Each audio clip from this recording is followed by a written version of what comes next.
Okay, I'm looking at this Chris Farley picture. I just used a clip of him from SNL in one of my videos. It's the air quotes, you know. Yes. So I don't bathe properly and I don't make friends easily, you know, that bit. I used to watch SNL all the time. I miss him. Like, there are very few people, celebrities that die, and I'm like, oh, I Sad. miss them. That's so sad. He's Chris one Farley. of them.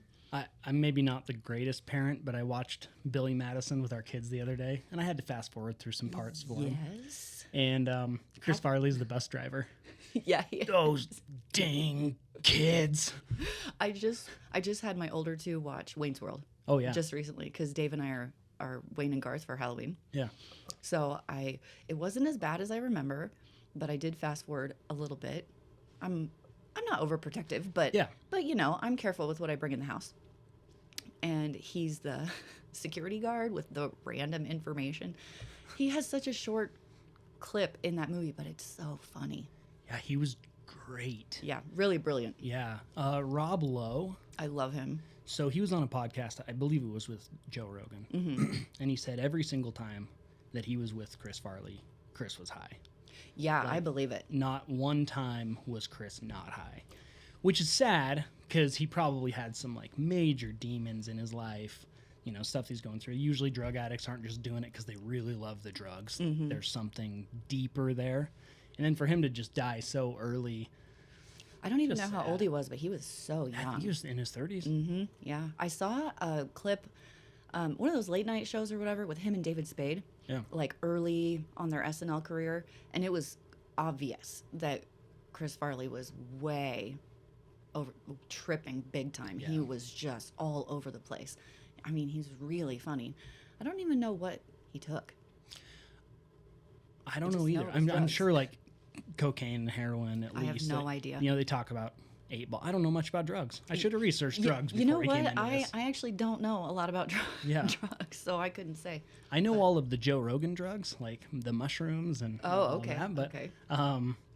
yeah, I'm sure. I mean, cocaine and heroin and that sort of thing, methamphetamines. I don't know what was big back then. Yeah, I don't know what's big now. Meth, probably. yeah, and fentanyl now. Yeah, Fentanyl's I've a heard scary that. one. They even, you know, every year they talk about like, hey, watch for razor blades in your kid's candy, but this year it's like, watch for fentanyl in your kid's candy. It's Oh, pretty crazy. That's messed up. Yeah, I think in our area we're a little sheltered from that. Yes. Like I don't know if a bishop of a church is going to give fentanyl to a little kid, I but would suspect usually not. yeah, Usually not. but you gotta watch those guys too.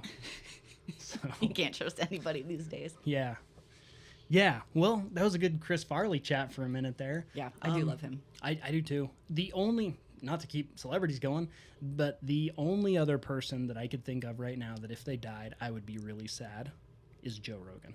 And you. Oh my- I mean, and obviously, me. like we're talking YouTube celebrities and podcast people, you know, Joe Rogan and you. Okay, well, I appreciate that you would be sad if I died. Yeah. Yeah, I like Joe Rogan a lot. I really enjoy listening to him because when he talks to people, he really listens. Yeah. And he has really interesting questions, and I think it's fascinating to listen to him. I was pretty bummed when Robin Williams died. Yeah. Oh yeah. True. Because he was, you know, I grew up with him. You're a little younger than me, but you probably also grew up Mm-hmm. watching all of his movies. So that one bummed me out. Yeah. Yeah. And it's weird because people think like, if you're Robin Williams, you're on the top of the world. And if you're Joe Rogan, you're on the top of the world. If you're Heath Ledger, you're on the top of the world. You got everything you've ever wanted. I think it goes to show that what you see is not really what's going on. Yeah. And what were they reaching for? Oh, that's a good Because question. let's say they reached that $100 million mark that they wanted to hit, and they get it, and they're like, "Oh crap, I'm not happy." You know, I've done a ton of research recently on how horrible humans are at knowing what makes them happy and going after those things. We think X, Y, Z, like a dollar amount. If I make blah, blah, blah dollars, that's when I'll be happy. Or if I have this house or this car or these shoes or go on this trip or what, this many followers on Instagram or TikTok or YouTube or whatever it is, that you'll be happy. And 99% of the time, that is not true. Yeah. So we really suck Yeah. at knowing what makes us happy. So I've done a deep dive into this topic, Yeah. recently. Well, and it's cool too because as you're reaching different levels of success, it's cool that you're actually looking into that to make sure that you don't fall into that. So, little personal story, we did pretty well on some cryptocurrency trades, Yes, I did know that. and we had a couple of really good years, and on paper it would be like, whoa, like you really made it. Then we got hit with taxes, which was a little different thing. We're Taxes are so fun. Yes, they're great. Still going to pay the IRS for a while. But what was so interesting to me, and I've never really said this publicly because, I'm like with material possessions, I'm kind of more, I don't tell people a lot. About your material? About me, my stuff. I would say your stuff's fairly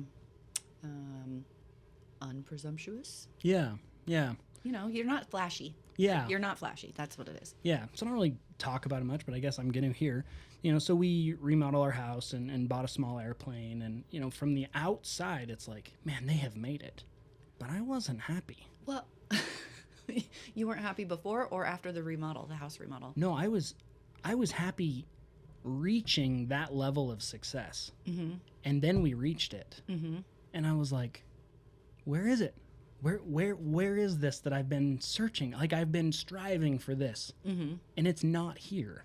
It was kind of the same like when I became an EMT and then a paramedic and then a critical care paramedic. I get to the top as far as you can go as a paramedic, and I was like, I'm unhappy. I have to quit my job. Okay, I've identified 5 things that people need to be happy or fulfilled or have joy. Okay, one of them is what you're talking about. It is growth. We as humans have to grow. The process of growing and becoming better in whatever way, physically, your job, your financial success, building your family, whatever it is, the process of growth brings you joy. Yeah. So as long as you're continuing to reach towards growth in some level, that's where the fulfillment comes from.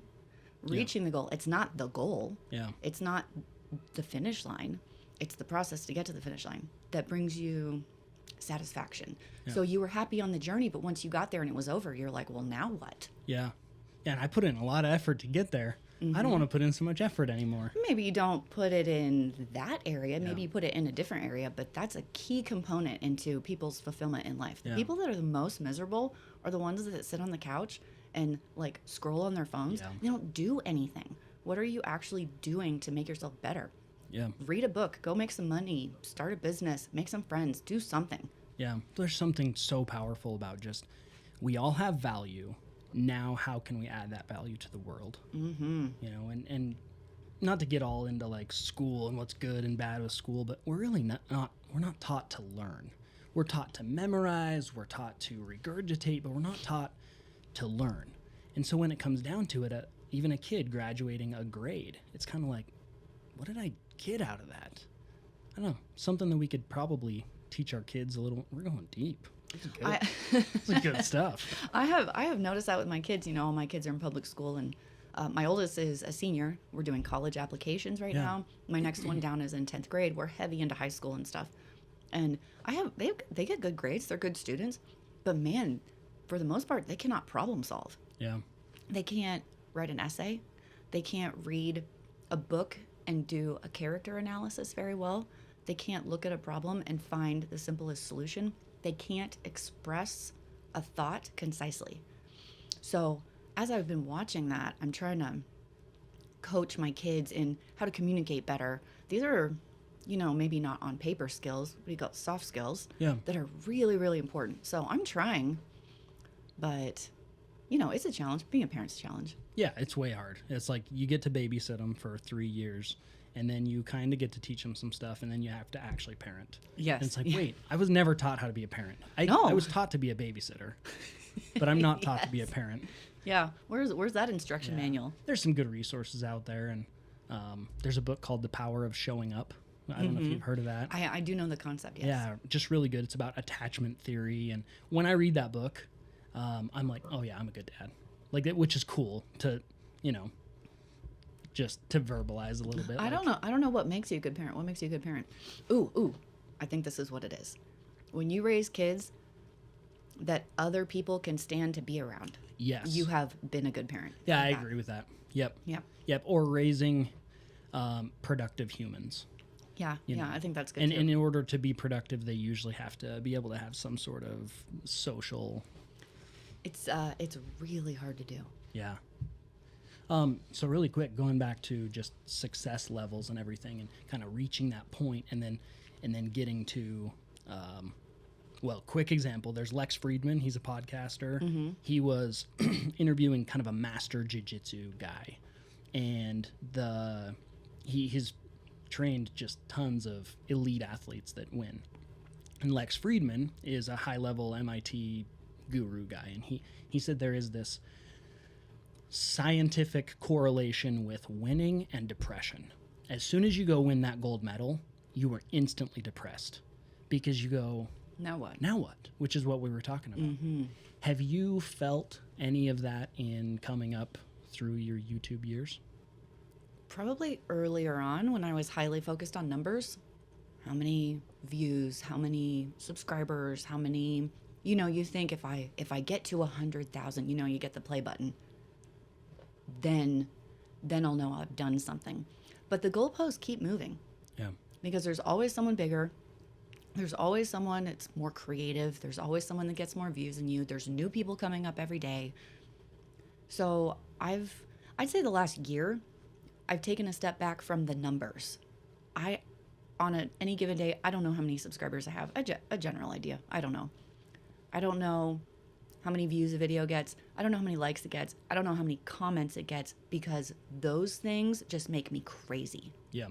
The thing that is the best for me mentally that I've found in the last year is being with people, my friends, my family, meeting new people, and putting my phone down and going outside. Yeah. So I have really tried to go to places, mountain bike, hike, do vacations where I have no cell service. I don't have a choice. I have to put it down and focus on, I'm going to call it my real life. Yeah. The people in my real life. I don't want to be sucked into this virtual life that's not real. You know the movie Ready Player One? Yeah. It was a book, but it's a movie. Mm-hmm.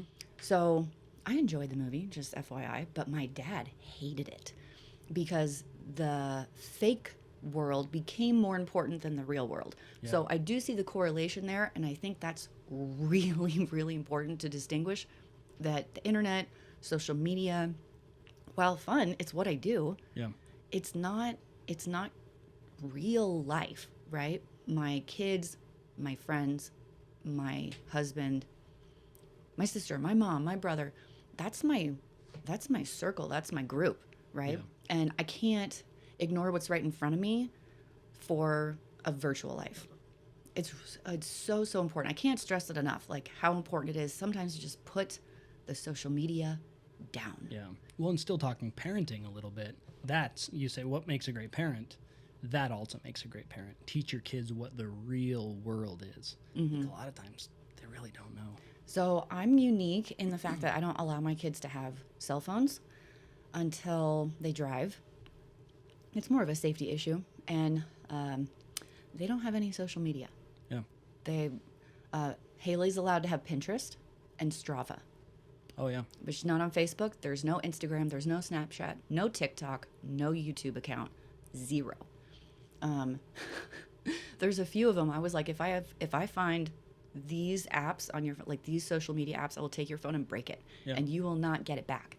Because I know the danger of being sucked into that life when you're so young and you have a hard time distinguishing reality from the internet. And let's be honest, teenagers are a little brain dead. Yeah. They don't make great choices. Their brains aren't fully developed from a scientific perspective. They don't fully develop until you're 27. So you need to give them some time to mature a little bit before you throw these highly addictive things in front of them. I know 40, 50, 60-year-olds that cannot manage this. Yep. So it's kind of new. I got my first smartphone in 2012. So only 10 years. Yeah, it's crazy how only fast. been around for 10 years, and the whole world has changed. Yep. So I think, I don't know, I'm pretty strict in my house. As soon as they move out, obviously they can do whatever they want. Yeah. But I hope, my kids have watched me do social media for 5 years now, I'm hoping they can see the behind the scenes of it. Yeah. They don't show any interest in doing it themselves right now. Well, it's tough. Little kids want to do it, and they're like, I would love to be a YouTube star. I want to be Mr. Beast. But you don't see how much time and effort and work and failure and winning and failure and winning and, goes into it. It is the ultimate hike up a really steep, rocky mountain. Yeah, for sure. And Mr. Beast is an interesting guy. I've actually never seen one of his videos, not one. Me either. But I did watch an interview with him recently. Biden whisper. Me neither. I've never watched one of his videos. But I watched an interview with him recently where he talked about business and his video creation and his frugal lifestyle when he makes so much money. Yeah. And it was fascinating. He's a fascinating guy. So I'm hoping he went to Vid Summit this year. He was one of the speakers. I'm going next year, so I'm hoping he'll be back. I'd love to I don't know if he'll do a meet and greet with people, but I'd love to just listen to his business thoughts. Yeah. Because he's super interesting. And he's young. He's super young. So it comes very natural to him, or he has a very good mentor. Here's what Dave said. Dave, my husband, for those that don't know, is he has no family.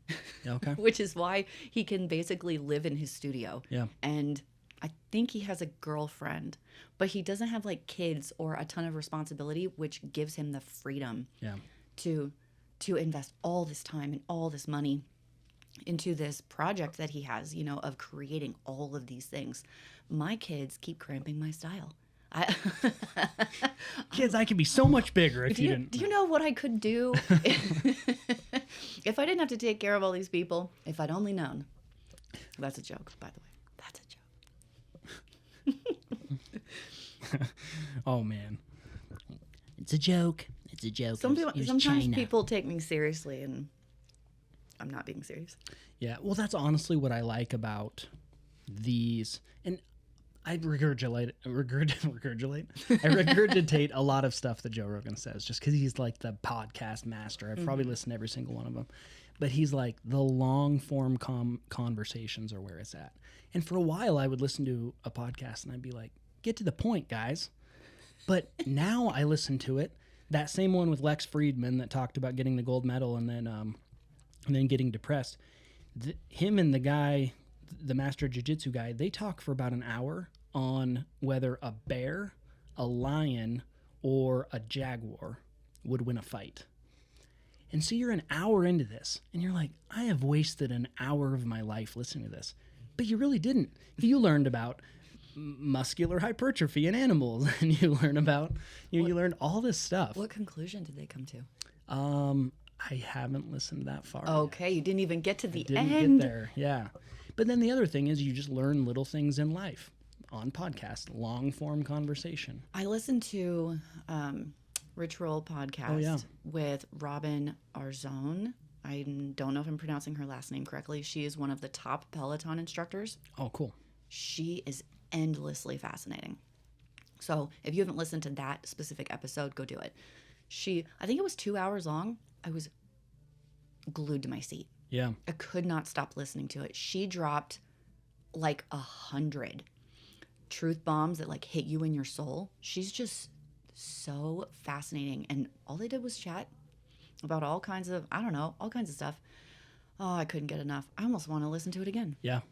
Those are the best podcasts when you've listened to them 2 or 3 times. Yeah. She's amazing. Just FYI. And so top Peloton instructor. Mm-hmm. She's one of the originals. Okay. And then top, meaning that more people just want to get her classes. Yeah. So she, I think, I don't know how many she does a week, but she records for their backlog of classes that you can access anytime. I think she does 5 live classes a week, plus recording other content for their, I don't know what you call it, their menu, the bank of classes. Yeah. You know what I mean. Yeah. And she's been doing it for 10 years. And she was, I want to say, a lawyer, and then was, I believe, mugged at gunpoint in New York City and had a bunch of trauma, a lot of trauma from that. Yeah. And then started running, and she used movement to heal. So she became a marathon runner, and an ultra runner and then just joined Peloton like at the beginning. She is so fabulous. It's really cool. Yeah, super cool. Yeah, I love stuff like that. Does she have a podcast herself? I don't think she does. She is on Instagram. She wrote a book, and she's obviously on Peloton. She does running and cycling and weightlifting and all kinds of classes. Yeah. She did a whole prenatal thing because she had a baby while she was working for them. It's super cool. That's way cool. And you've tried out all the different bikes, and you're a Peloton person, right? I love the Peloton. I'm obsessed. I've tried not all of them, but many, many of them. And the thing is, it's the classes, it's the coaches, it's the user interface. Yeah. That's what it is. So like the community? Yeah, it's the community. The coaches are top notch. And I'm a numbers geek, so I also tried the Soul Cycle, which is by Equinox. Yeah. They're a big gym in bigger cities. Like, I think California has Equinox gyms and New York. Their classes are more like, let's have a dance party, friends. And I'm an athlete. That's not what I'm about. I want to know what my wattage output is on a ride. I want to know what the resistance should be. I want to know what my cadence should be. I do want to know how I rank against the other people. I want them to coach me to be stronger because I ride bikes outside. I'm road and mountain biking. I need to get stronger and better and faster, and the coaches are fab. That's really cool. Yeah. And it's a huge company now. It's Yeah. been nuts to watch the numbers. Yeah, it's been really fun. It's funny. I loved the company so much that I was like, hey, Dave, let's invest $1,000 into Peloton. Yeah. Just like a single stock, just because I like Peloton. Yeah. And then it crashed. Oh, yeah. They were having that. Yeah, I followed that pretty heavily. So my $1,000 is now worth $200. Yeah. Wah, wah. Well, there will probably be another time when everybody's locked down and everyone will want a Peloton again. So hey, be careful when you invest Yes. in single stocks, because I'm the perfect example of what not to do. Yeah.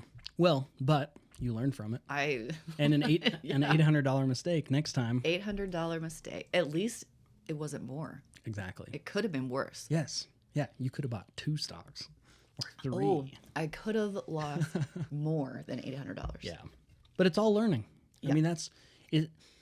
What was your first big mistake / learning opportunity when you got into being a YouTube star? Oh, that's so interesting. Okay, the first mistake was probably not paying attention to what people wanted earlier. I just did whatever I wanted. I didn't know anything about business or YouTube thumbnails or the importance of your title. I just was, whatever. I didn't know that if your video was over 10 minutes, you could have mid-roll ads. Yeah. I didn't know that. For years, I didn't know that. So I had like 3-minute video. No ads, no thumbnail, blurry camera. Oh my gosh, I wish I'd gotten a better camera faster. I think I did YouTube for 2.5 years before I invested in a better camera. I wish I could have gone back. Yeah. And done that earlier. Or why didn't I think to record on my phone? My phone would have been better. I don't know. What was the other part of that question? Missed opportunity? Well, mistake? just mistake / learning opportunities. Because, I mean, mistakes are normally learning opportunities. Mm-hmm. They're not just like, oh, I messed up and I'm never going to make it better. It's like, no, I messed up and I learned. Which I think you did answer that because, the mess up was not paying more attention to what people wanted, not paying attention to thumbnails. You are now aware of that. You've changed that. Oh, okay, here we go. This is something I've been bad at my whole life, is I have a very little filter. I just say things that I don't think through most of the time. I'm not super eloquent. A lot of people are way more eloquent than I am. So I'll have a thought that's like half-baked, and I'll say it, and it'll come out wrong. And I have seen it way before I started YouTube. But just in my friend group, I would say something to someone, and I meant it as a compliment, and I saw on their face that they were highly insulted and offended. And I was like, whoa, how did that how did I do that so wrong? And so I've had to learn over my life to think through what I'm trying to say and make sure that it's coming across in the right way. It's something I'm still learning. So I have said things in videos that I meant a certain way that did not come across correctly. I joke around a lot. I say things that I mean one way and they're taken another way. I feel like I'm misunderstood a lot of the time, and that's probably my fault. So that's probably the biggest learning hurdle that I've personally had, is to try and speak more clearly about like how is what I'm saying going to come across. I've put a lot of thought into that. That's hard. Yeah. Well, and I don't want to make your head big, but people that are creative and kind of that intellectual, creative mindset and mentality, a lot of times are misunderstood. Yeah, that's probably true. You have and do something that's very unique, and if there are people out there like, well, I could do that. Well, no, you can't. Like, well, they can try. They That's can what's try. great Yes. about social media. You can try. Yeah, absolutely. Now you've put in the work and the time and all of this, you will probably, even though you're working on it, continue to be misunderstood just because of your mind, your creative and intellectual mind. And that's okay. Then that's probably something we just need to learn to let go. Yeah, I've had to let a lot of it go. Even I did this video recently that I kind of meant as a joke a little bit, because a friend of mine that you know, said like, why don't you buy your kids chips? Like, you can afford chips for your kids now. You know, it's not as tight as it was 5 years ago. And I don't know, something else. Why don't you buy more pairs of pants? Like, she's teasing me. It's a joking conversation because with my friends, we joke around a lot. So I made a whole video on it. Weird things I don't buy. Yeah. And the way I presented the questions from this friend, a lot of people were like, what kind of friend would say things like that?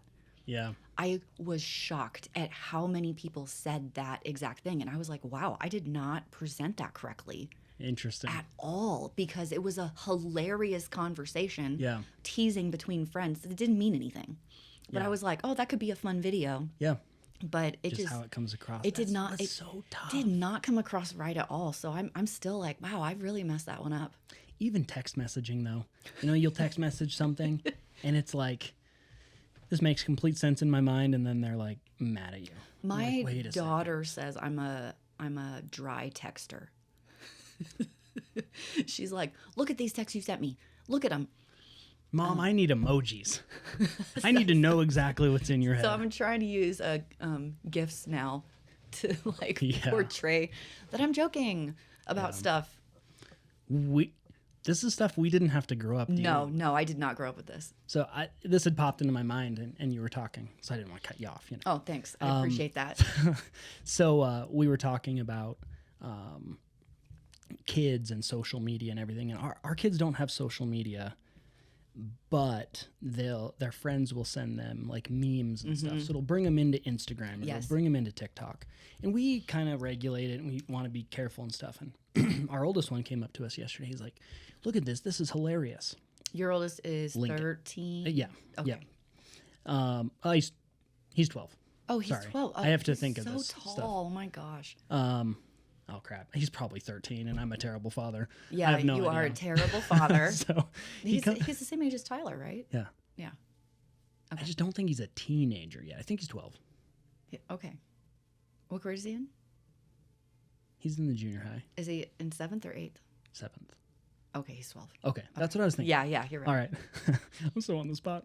So he brings this up, and like I could see how it could be funny, and he thinks it's funny, and it's 3 different clips. It's a little girl on an iPad, like an animated little girl. Yeah. And she's looking at something, and what she's looking at is when one of the Frozen characters looks through the peephole of a door. Okay. Then it pans to John Wick, where he puts the gun up to the door. Right. And then it pans to another video where there's a little girl at an iPad, and she goes, "Ah!" and screams. Okay. So I mean, essentially, in this 4-clip video, a little girl just got shot in the head. Right. To him, he sees that because it's sent to from a friend, and he's like, "That's funny." And I was like, Is it though? I could see how some people might think that is funny, but I want to present to you what I just saw. I just saw a little girl get shot in the head, And he was like, Oh. oh. So it's so easy. They're getting so desensitized so early on. So I love that you're doing that. I love that you're regulating that. And some people might look at it and be like, oh, you can't regulate your kids on this and that. But like, you know, my kid thought that was funny. Your kid would probably be like, that is demonic. Right, right. You know, about the texting and growing up with all this stuff, I didn't start texting. I'm trying to think. I was 31 Yeah. when I like really first started texting. So like 10 years. I've been texting for 10 years. And these kids have been texting their whole life. Yeah. It's a totally different vibe, you know, trying to help my teenager like date when boys don't talk to your face anymore. Yeah. It is weird. So her and I, my daughter's 18. She and I love Buffy, the Vampire Slayer. Yeah. I have seen it through many, many times. I watched it with her a couple times. What I love about that is we can talk about adult issues. Like we pause the show and we're like, let's talk about this scenario. It's really fun way to parent, actually, because you can analyze a situation and explain to them how the world works. But the point is, we'd watch that show and she'd see a guy ask out a girl in person. They were nervous. They'd like go out on the date. There's no phones anywhere. They're talking to each other. They're not distracted by anything. If they want to talk to them later, they call them on the phone and have a conversation with words. And she would look at me and say, Mom, I wish it was like that. Because she hates that people don't talk to her face. They don't ask her on a date to her face. Yeah. She hates it. That's crazy. Isn't that interesting? At what point in a relationship nowadays does that develop? I don't know. Because you'll go to a restaurant. I mean, I do it too. That's the problem. You go to a restaurant, you look around, you're like, everybody's on their phone right now. Like, this is probably their first date, and they're just on Instagram. Everyone is on their phone. Oh, this is interesting, too. So we watched the movie 10 Things I Hate About You. Oh, yeah. Right? Fabulous movie. That is a great movie. It's so good. Watch it with my daughter, and we're at the scene where Michael, the nerdy kid, who's played by David Krumholtz, I believe his name is the actor, he's getting ready to go to this party, and he's like in a tie, and he's in a button up, and so he looks really nice, and he is explaining how he feels. He's like, I'm so nervous. I'm nervous, but I'm excited. I kind of feel like I'm gonna throw up. Like, I don't know what's gonna happen, but I'm scared. But it's exhilarating, like all of these feelings meshing together. And Haley made me pause the movie. This is where we pause and talk about stuff. And she was like, why doesn't anyone explain their emotions like that? Because he just explained every normal human emotion when you're excited but a little nervous. Because she said specifically, everyone blanket statements the way they feel as anxiety. Yeah. I have anxiety or whatever about this or have it. And she goes that his description was so much more relatable to her because he put words to every single piece and made it sound normal because it is normal. Yeah. I've tried to coach my kids on, you know, you feel nervous about the party. You don't know what you're going to say. You don't know what to expect. You are nervous about this test. You know, it's more situational. Yeah. One thing I admire about you guys is all the extracurricular activities that you put your kids in.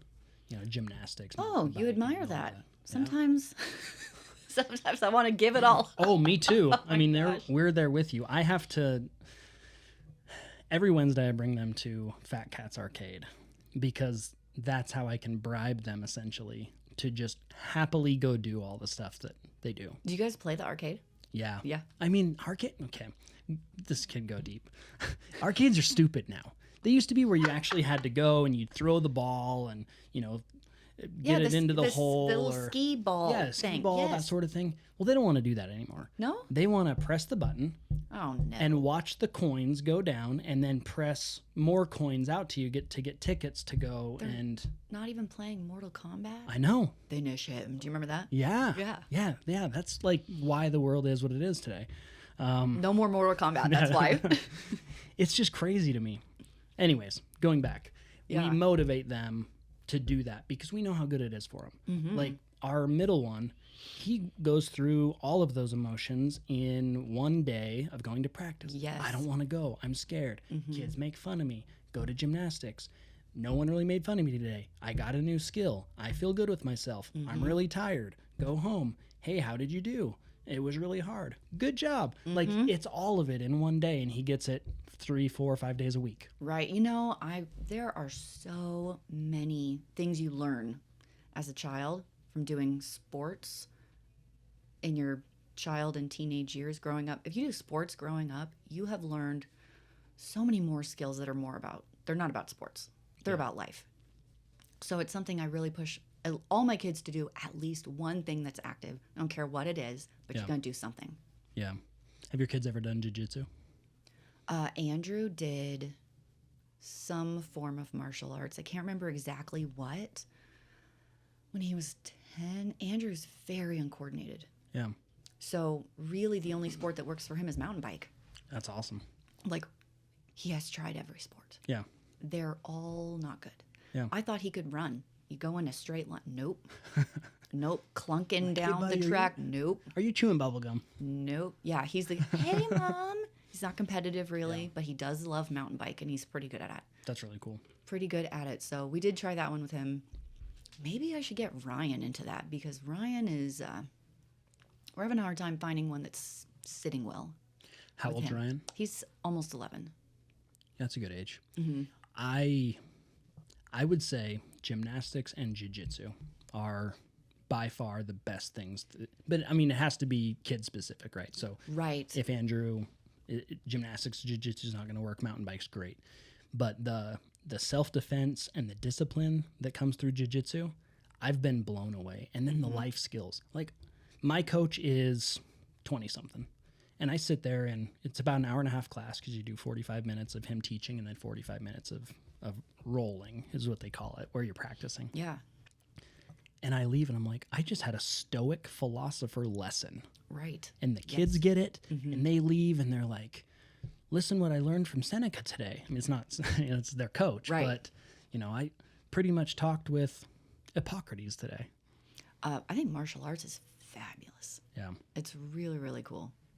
Tyler, when he's been doing gym, he's in his second season of competition. So he started kind of late. I have seen him grow by leaps and bounds when he started gym. It has been... You said Tyler? Yeah, Tyler. Yeah. It has changed so much about him. He's better at school. He is so fit. The kid is fit. He's got like a 6-pack. Yeah. But it was gymnastics that really pushed that. When he did mountain bike the year before, he was like last 25%. Not last, but in the back. Yeah. He did gym for a year, went back to mountain bike. He's in the front.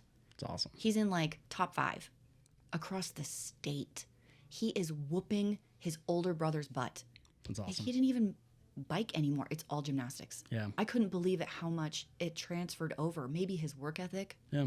His ability to keep going, it's amazing. And if he falls off his bike, he knows how to roll out of it and not get hurt. Sure does. Yeah. Are we allowed? All right, we're back. We're back. We burned some calories on the way down the stairs and back up. Chapsticked up. You're good to go. I got my chapstick. I got my drink. Looks like the video's good. We're set. So you just said that you don't do energy drinks anymore. As I'm holding this Rain white gummy bear. They're so good. Which can I say? Tastes like melted candy. Oh yeah. It's delicious. Yeah. They might put a little crack in that. They might. What's the layman's terms for crack? Because I'm gonna look on the ingredient list right now. Well, it's crack cocaine, so it'd have to be like processed coca leaf, right? Okay. So you just said you don't do energy drinks. So what is this that's in your cup then? This is one of my life vices. Wow. Every morning. Yeah, so my routine used to be this. Wake up, get a C4, which is like that, but not as delicious. Well, I don't know. We might have to rock, paper, scissors it. So I would get either the Skittles or the not Smarties. Skittles or Starburst flavored.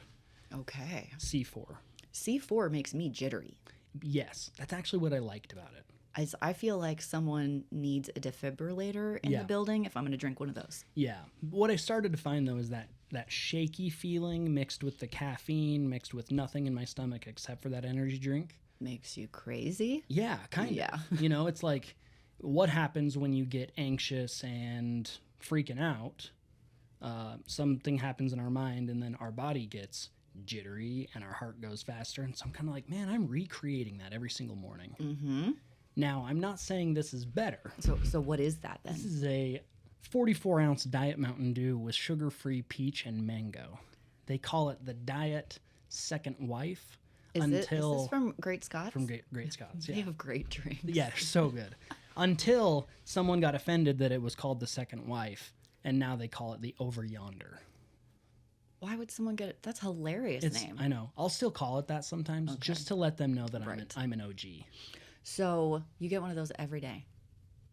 How is that better? It's not better. Well, here's how it's better. That has 250, 300 milligrams of caffeine. Yes. I was drinking 1 or 2 of those a day. Oh my gosh. And 2 of these a day at my peak of my so four. Yeah. Two of the Mountain Dew guys and 2 of these guys. Yeah. So probably a good 1,000 milligrams of caffeine. Oh my gosh. How did you not have a stroke? I don't know. I mean, I didn't sleep, but I don't know if that was really... That's related. But really now, it's just down to this, and I should probably even cut this out. Listen, you're into fitness and nutrition. You know what the half-life of caffeine is. Well, and I actually think I'm a slow metabolizer of caffeine. Oh. So, well, no wonder you couldn't sleep. I know. That's insane. So I tried to cut it off. I tried to cut it off at 12. Yeah, that's smart. Yeah. On the days I cut it off at 3, I don't go to sleep. Yeah. Yeah. And it's, as an adult anyways, we've got so much going on that it's like you stay up that extra hour, it's going to hurt the next day. Yes, it does hurt. I am not, I used to think all-nighters were cool when I was like 19. Yep. They are not cool. They are not cool. No. Feeling that bad is not cool. Yep. It's awful. Yeah. 10 years of working in the fire department. Mm-hmm. You're laying in bed, you're relaxed, you feel like you're falling asleep. Boom, you're on a call. High stress, CPR, intubating people, giving all the drugs, speeding to the hospital, bringing them, getting them stable, going to another hospital, going back home, writing the report, laying in bed, getting relaxed, boom, on another call. Oh my gosh. It's like, it really messed me up. So you did that for 10 years, and I know you quit to do your, what I guess was then your side hustles. Yeah. And you did your businesses full time. So how many years has it been since you did that? 3? 3. Yeah, and 3 as of like right now. Have you ever regretted it? No. Not ever. Nope. It was great. So I would never dissuade someone from doing it. I think it was great for my time. I think it was a great department. I learned a ton, met really good people, learned some great skills. I would never want to do it again. There's a few jobs that I slowly let go of as my YouTube channel grew. And I never for 1 second regretted quitting those. Yeah. Not for 1 second. It was almost a relief to let go of something that was taking so much time and stress. I was essentially working 3 jobs at 20 hours a week each. Yep. And momming my kids. Like, I was crazy. So I dropped one, and that first day I didn't go to work because that was when I had to leave the house and go to work. I was like, hey, guess what, Dave? I don't have to go anywhere today. It felt so good. The last thing I dropped was my online teaching for university, which was really fulfilling because I was really kind of helping students, which was fun. It was fun. But it got to the point where it took so much time. And for the pay that I got, it wasn't making sense to spend my time that way anymore. So I let that one go. And I do miss the interactions with the students a little bit, but I never regretted that one either. Yeah. So you're a teacher. You're like at the heart of Christine. You're a teacher. Yeah, I guess so. Because that's what you're doing now. Yeah, I guess so. Or just acting a fool on camera and putting it online. It could be that. It could be. But maybe it was both. Maybe you're an active fool and you're a teacher. And you're just putting them together. Maybe. You found you. Yeah, I did find me in the process somewhere in there. Yeah. That's really cool. What inspired you to start your podcast? Or the I'm sorry, to YouTube inspire channel. you. Okay, so if I go back to the beginning, I started it because I was consuming a lot of fitness content on YouTube. And I worked out a ton and I was like, cool, I can do that too. So I started with fitness content. Yeah. No one watched me because what I learned as a female is it's highly sexualized. The fitness genre or niche on all social media is extremely sexualized. Yeah. You have to wear the sports bra and shorty shorts. You have to get the butt angles. You have to show off cleavage. You have to be pretty. Most of them genetically had a different body than me. Like I'm very quad heavy. A lot of them were very glute heavy with thinner legs. I just didn't have the right body for it. And I was no good at making videos also. Can we just put that out there? And I just started doing some other things. I would do like, my one weird skill is buying groceries for really cheap, feeding my family for very inexpensive. I'm very good at that. And I did a little bit of that and those got views. Yeah. So I started leaning into that a little bit more and did a little vlog stuff. No one watched the vlogs. Like they didn't care about that either. I did a little travel vlog, which is my favorite content to make. I love travel vlogs, but they didn't watch those either. So I was like, whatever, we just won't do that either. And I saw what was working, so I kind of leaned into the food and ended up deleting all of the other stuff. So I pivoted. Yeah. Which is good business. That is good business. Yeah. That's really cool. And how long ago did you start that? I turned on the channel in 2015. I started kind of posting in 2016, but I was regular, really regular in 2017, like January 2017. It's really cool. Yeah. What happened during COVID? Did you grow? Because everyone was home? Yes, but no. So my channel took off before COVID started, and then COVID hit, and I feel like it stalled it out, actually. Like I said, I'm not great at getting my point across in the right way, and I was misunderstood in several videos or things that I said, which kind of stalled me out quite a bit. I was still figuring it out because my success came very quickly. Like I did it for 3 years and didn't make anything. Yeah. And then in 2019, when I was like, okay, we're going to change the way I approach this, I started at the end of 2019. I started doing well, and it went like, okay, let's talk income wise, right? So I was making a certain dollar amount. It was low regularly for 2 years. It was low. And then at the end of 2019, I saw in my first month of changing my strategy, it was 10 times higher. Cool. And then the next month after that, it was 3 times higher than the previous month. So I went up 10 times and then another 3 times. And then 2 months after that, I was up another 10 times. So it wasn't overnight because I had done it for so long. But once I finally hit it, it was overnight. Yeah.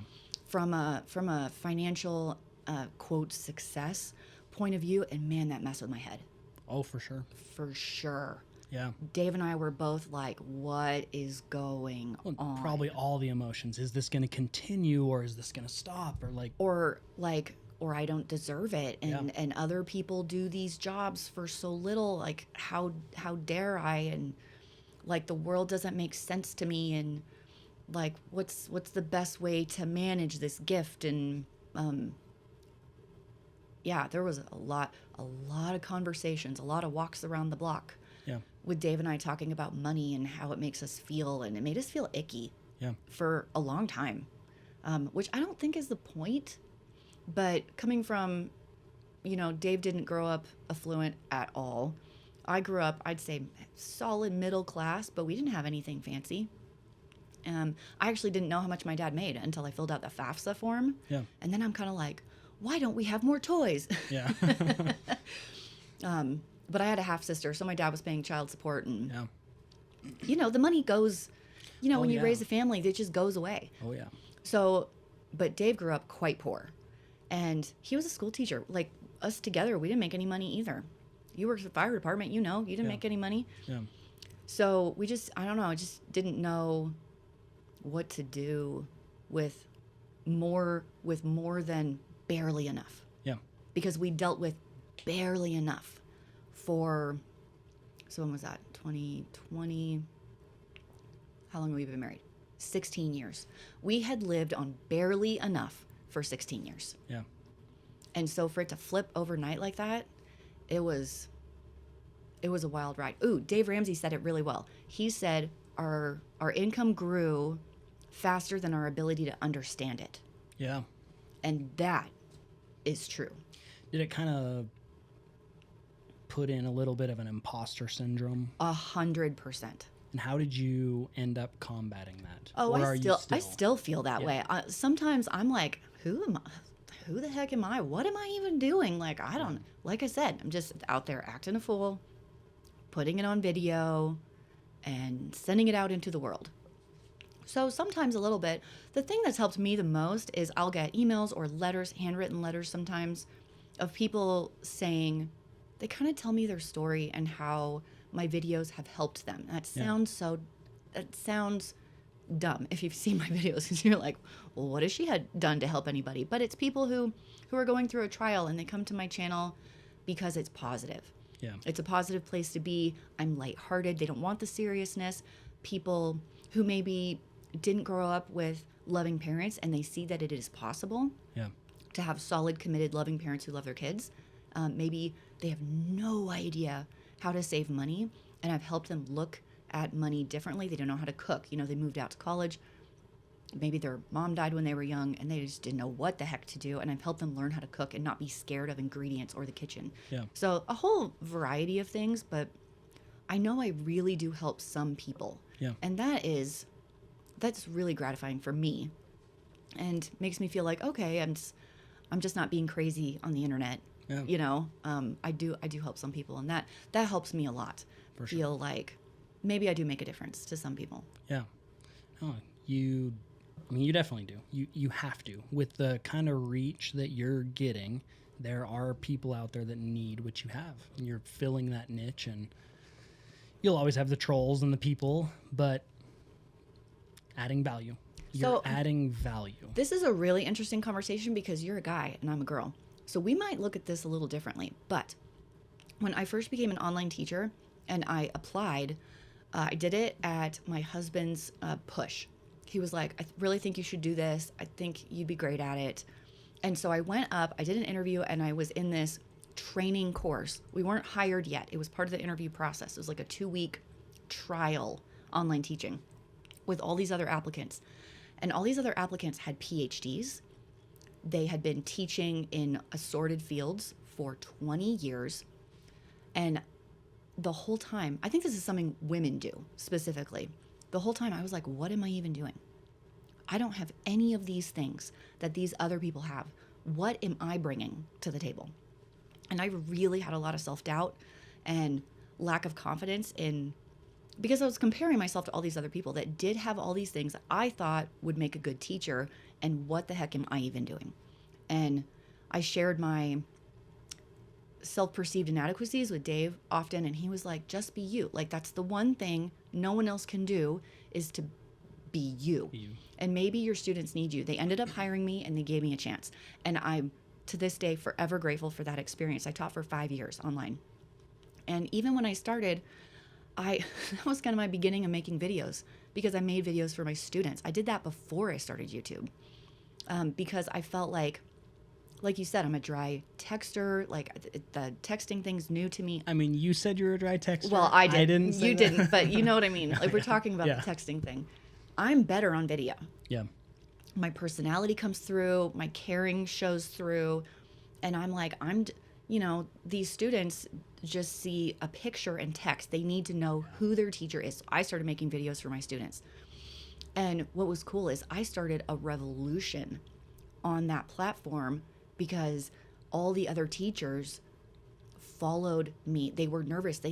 I ended up teaching classes to the other teachers on how to make videos for your students. That's awesome. And I don't have the PhD. I didn't have a teaching degree. I had never taught officially anywhere. And I really, really doubted myself. But as it turned out, my students really just needed me. And no one else can do that. And I think that has followed moved over to YouTube also Yeah. because I'm not the smartest person out there. I'm not the best looking. I'm not the most entertaining, and I'm not the most creative. But I can be me, and maybe some people need that. Yeah. And I really, really think that's something that women do, is we doubt ourselves and we see all the things that other people have that we don't. I don't think men do that as much. Would you agree with that? Yeah, I would say in general. I mean, there's In general. definitely like I probably have a more feminine trait in that regard. Is like I do doubt myself probably a little more than. Yeah, let's just say that. That's my feminine trait. I'm not saying men don't doubt themselves. I'm not But saying yes, that. in general, I think you were totally 100%. But I think women undersell themselves Yeah. most of the time. Yeah. Most of the time. We put ourselves on sale. We think we're not worth whatever it is that we should be worth. And that's something I've definitely learned over the last couple of years. Yeah. Well, you mentioned it as far as social media and fitness and sexualizing fitness. You know, there's a lot of these ladies out there that probably have a lot of really good things to say, but then they go, well, I actually just need to show some cleavage because that's how I'm going to get the money. Right? And so then all of a true. sudden it's like, no, I actually want to know the knowledge. Like, can you teach the knowledge? But the money's not in the knowledge in that regard. Yeah, that's true. I have seen that as a general rule, you know, not 100% across the board, but yeah, for sure. Majority. The women. Kind of crazy. I'm actually starting to see it in politics. Oh, Been following some people and yeah, I mean, and you know, female politicians that are running for new office and they're not really gaining a lot of traction. And then interestingly, there's a bikini post in like an American flag bikini, and it's like, go America, and I'm running for Congress. And it's like, wait a second, you just went from like 20,000 followers to like 200,000 followers, and it was the bikini pic. I don't care about your bikini pic. I want to know your politics. well, most people care about the bikini pic. I know. It's a weird world. Sex sells. Yeah. You can like it or not like it, but that's the truth. Yeah. Yeah. And those platforms are getting scary. Because, I mean, seriously, you're like going through it. You're like, what? That like shouldn't even be there. Like, it seems like it's porn. Well, it is. But it's on Instagram. Yeah, so it it's is. not porn. I mean, you know, to No, them it's not. It is. But yeah. You know how hard it was to get a picture of a girl in a bikini in the 90s? Oh, well, they had to subscribe to a magazine. Yeah, they sure did. Yeah. Yeah, nowadays, our poor kids. It's everywhere. It's not about,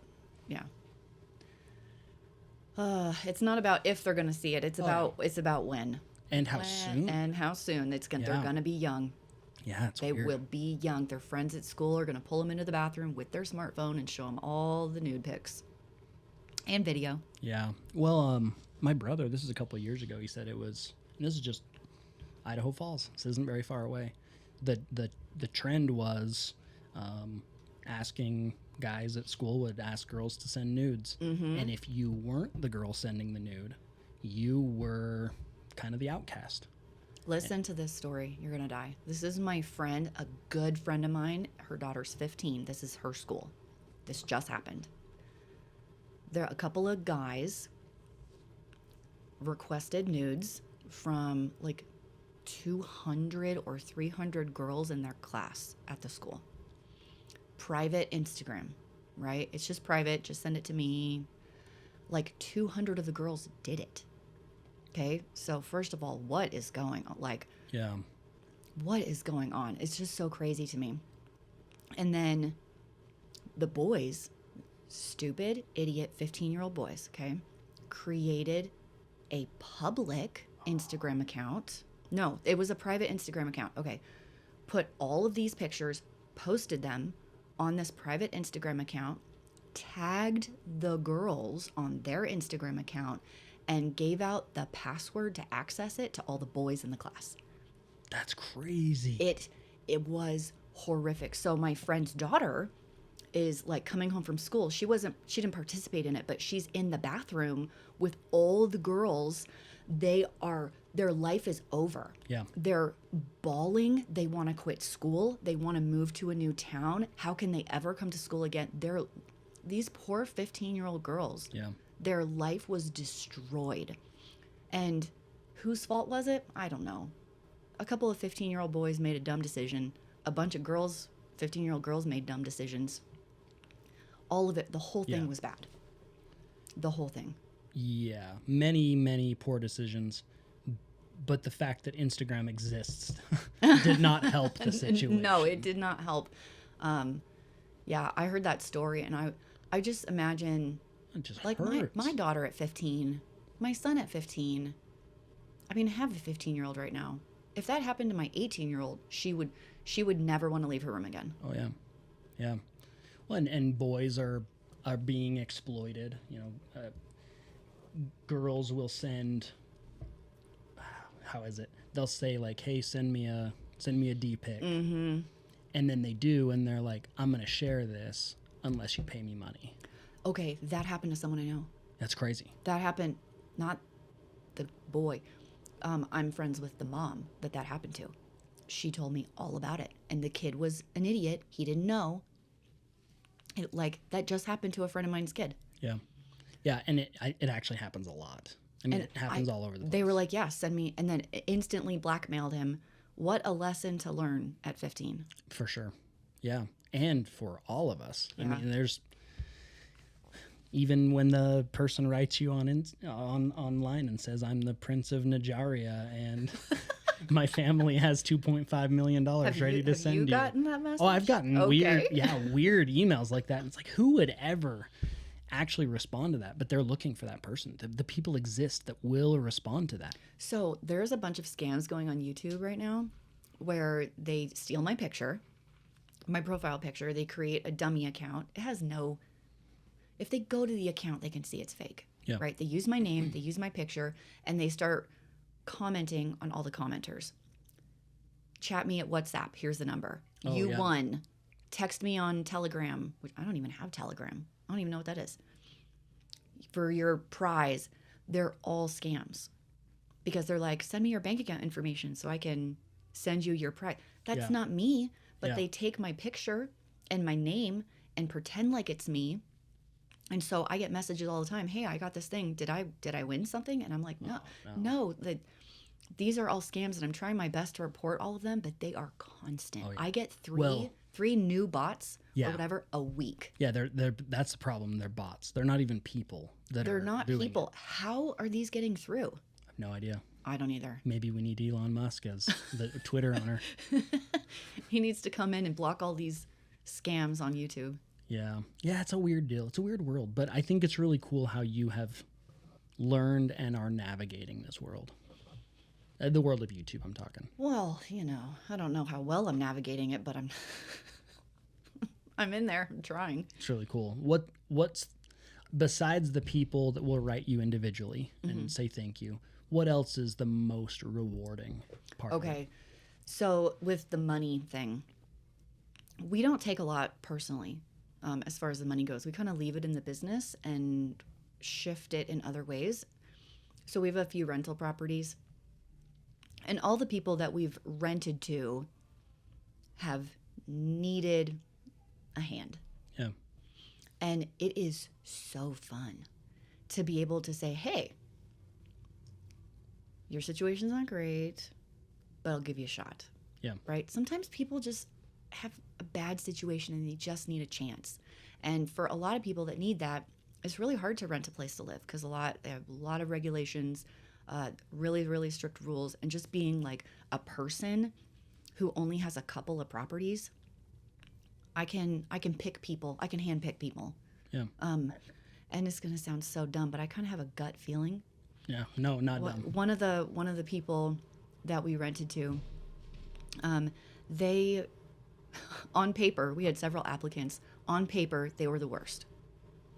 But when I met all of them in person, I just had the best feeling about these people. On paper, they're bad. Yeah. Right? And I had no reason other than I felt good about it. And so that's who we picked to stay in our place, and it's been great. It's really cool. So they just needed someone to give them a shot. I love being able to help people. I think that's the most rewarding. Yeah. So money is an amplifier. Yes. So if you don't have money and you come into a bunch of money, and you're a good person, you can do things like that. Yeah. Or if you're not a good person, you come into a bunch of money, you can do a lot of really crappy things with money. I Yeah. really think it's an amplifier. It just amplifies who you are. Yeah. Yeah. If you're unhappy and you have money, you'll be unhappy with money. Yeah. If you're selfish, you'll be selfish. If you're Yeah. giving, you'll be more giving. It's given us the ability to give more than we ever have in our lives, because we barely had enough to sustain our life without 10 side hustles, Yeah. right? And now that we're taken care of, we can look outward, and it is so fun. Well, and then in a way, it can still be selfish, but in a good way, because there's some law that is written in the heavens. Don't know how it's done, don't know how it was created, but when you give, you will get back. Don't know how it works. I mean, in churches, it's tithing, and that's how it's taught. But really, just in general, if you give, it will come back. And so you don't even have to, you're not selfish at all. But in a way, it's like a good selfishness. It's like, I'm going to give more. Like, I'm going through a tough time right now. What do? I don't know. We need to find someone to give some money to that needs it. Or I need to give service Or in time, this way. or something. Yeah. And There's a whole bunch of different cliche phrase, karma, what goes around comes around. The threefold law, what you send out comes back threefold. Whatever. Yeah. And all of that exists. We've always heard it, but I wonder who really believes it. I believe it. Yeah, I believe it too. I really believe it. I really believe that whatever you put out, you get back. So you put out good, your life will be good. We have some friends who have gone just a couple times in their life, have gone through some tough financial times. And both times that they were very specific about it, they said, okay, what can we give? And now let's go find out who to give it to. And they would just specifically give. And I don't know if it was time or money or whatever it was, but every time they came out of the situation, they're like, we felt a little selfish because we did it maybe for the wrong reason of like, we need to get in a better financial situation, so I'm going to go give. But it's just cool. I think the concept of giving can be overwhelming to some people. If you have a family, start there. Yeah. Yeah, I like that. And I don't think it's necessarily money all the time. I run into a lot of moms specifically who feel overwhelmed with the thought that they need to be providing service outside of their household. And it's overwhelming to them because they have like 7 kids and they barely slept and they can barely put dinner on the table. And I understand that life. I do. I don't know, 7 kids, but I get it. And they're overlooking the fact that they do serve their children and their spouse every day. Yeah. So I just want to say, like, if you feel like you can't look outside because of what you're dealing with in your house, serve your kids and family, and that's good. Yeah. That's good enough for today. Like, Absolutely. do that. So don't overlook the good that you do in your own house either. I like that a lot. It's cool. I just know women feel really guilty about that. Yeah.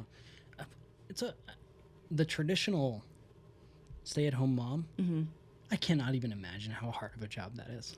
It's like it's the one I've done. Your wife has been outside the home a lot. Yeah, she loves business, adding value. Mm-hmm. But I mean, that being said, she's still home, does all the things with the kids, and does all the other stuff. She's kind of a rock star. Yeah, I agree. She is a rock star. But even the traditional stay-at-home mom with no side hustle, I can't imagine how difficult that actually is. It is so thankless. Yeah. It is. It's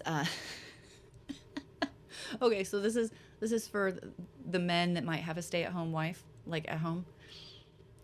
When, as a stay-at-home mom myself, this is what I experience. You give and you give and you give and you give all day. And I loved my kids. I love being home with my kids. They were my joy, but I was lonely because there were no adults to talk to, and they needed me physically. They needed me to carry them. They needed me to pick them up, wash their hands, get them dressed, put them in the car. Like, I physically gave to them. So when my husband came home and he's like trying to like rub my back or give me a kiss, I have given physically so much that like I don't have anything to give anymore. So I would be like, ugh, like I can't give physically anymore. So if you have a wife that's like that, which I've experienced, you need to verbalize what you need. Yeah. Hey, you look beautiful today. I'd love to like sit and cuddle with you for a minute. Yeah. You know, and then the wife can flip gears from everybody's taking from me. Yeah. And then you'd be like, oh, I am more than just a mom who constantly gets puke on them and carrying my kids around. I can be a beautiful woman. Mm-hmm. I can be a beautiful spouse. I can be valued as an adult. You have to have, for the woman, you have to shift your mindset a little bit, and give us a minute. Yeah. Tell us and give us a minute. That makes sense. Yeah. I mean, you just early on in the day, a good text. I mean, not to bring this a good text.